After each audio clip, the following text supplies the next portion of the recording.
आपका भोजपुरी अवतार, क्या इस गाने के बाद कुछ भोजपुरी मेकर्स आपको अप्रोच कर रहे हैं? आपका रिस्पॉन्स क्या होगा?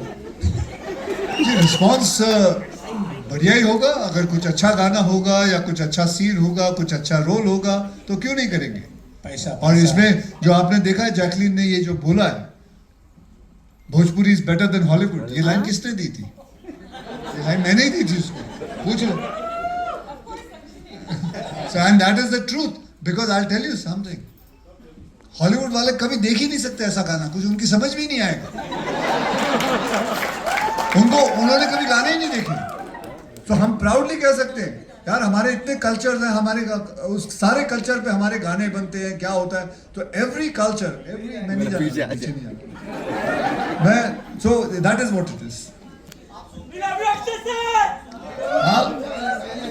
हाँ जी, ये गाना करने से पहले करीबन 35-40 गाने देखे थे।